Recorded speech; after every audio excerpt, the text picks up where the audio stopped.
Hello friends, welcome to my channel আমার কথা। সরস্বতী পুজোর আগের দিন আমরা আজকে রেডি করছি সরস্বতী ঠাকুরের প্যান্ডেল। এই যে প্যান্ডেলের স্ট্রাকচারটা তৈরি হয়ে গেছে, চারপাশে অন্ধকার ছিল বলে ভিডিওটা বড্ড অন্ধকারই এসছে। যাই হোক, এই হচ্ছে সরস্বতী ঠাকুরের প্যান্ডেলের স্ট্রাকচার। এবার এর মধ্যে এটাকে ডেকোরেট করা হবে। কালকের ভোগের জন্য এখানে বিভিন্ন রকমের সবজি কাটা হচ্ছে। আমাদের ফ্ল্যাটে সবাই মিলে এই সবজি কাটাতে হাত লাগিয়েছে। আসলে মেয়েরা সবজি কাটছিলেন আর ছেলেরা সব প্যান্ডেলের কাজে লেগেছিল।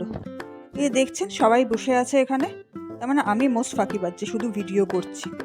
যতটা পার্ট আমিও কিন্তু কাজে হাত লাগিয়েছি। আর এই যে প্যান্ডেল সবে মাত্র ছাউনিটা দেওয়া হয়েছে, প্যান্ডেলে এখনো অনেক কাজ বাকি। প্যান্ডেল সাজাতে হবে, গোছানো হবে, তারপরে তো পুজো। কি অন্ধকার লাগছে না? কিন্তু না, এখানে সব রকম লাইট লাগানো হবে। এই যে লাইট লাগানো হয়ে গেছে দেখছেন তো, এবার বেশ আলো কিন্তু। আর এই প্যান্ডেল সাজানোর কাজও শুরু হয়ে গেছে। সবাই মিলে প্যান্ডেল সাজাতে ভালোই হাত লাগিয়েছে। আর টুকটুক করে প্যান্ডেলটা সুন্দরভাবে সাজানো হচ্ছে। এগুলো তো শুধু ট্রাই করা হচ্ছে, আসল প্যান্ডেল কিন্তু ভীষণ সুন্দর হয়েছিল। সবাই খুব ভালো লেগেছে, আমারও ভীষণ ভালো লেগেছে। এই যে এটাকে প্রথমে পেছনে দেওয়া হচ্ছিল, কিন্তু পরে এটা আর পেছনে ছিল না, এটা অ্যাকচুয়ালি থাকে মাথার ওপরে। তখন বুঝতে পারিনি, পরে এটাকে বলা হয়েছে আর আমরা সেভাবেই লাগিয়েছি। আর এটা সেই নিয়ে ডিসকাশনটা হচ্ছে। দেখছেন তো ফ্ল্যাটের সবাই কত খাটনি খাটছে। আমিও কিন্তু হাত লাগিয়েছিলাম, শুধু ভিডিও করিনি। আমাকে যেহেতু আমি ভিডিও করছিলাম, আমাকে তাই দেখা যায়নি। সবাই টুকটুক করে প্যান্ডেলটা ভীষণ সুন্দর সাজিয়েছিল। এই প্যান্ডেলের ফাইনাল লুক তো আসবে কালকে, কারণ এখন তো শুধু প্যান্ডেলটা সাজানো হচ্ছে। আর এই সাজানোতেই ভীষণ মজা হয়েছে, বিভিন্ন রকম ডিসকাশন, কথাবার্তা। আর এই সাজানোর জিনিসগুলো বিভিন্ন রকমভাবে এসছে আমাদের কাছে। সেটা কোথায় লাগানো হবে, কি লাগানো হবে, কি করা হবে না করা হবে, এটা কিন্তু একটা আলাদা মজা সরস্বতী পুজোর আগের দিন। আমরা ছোটোবেলাতেও করতাম, আর এখানেও তাই হচ্ছে।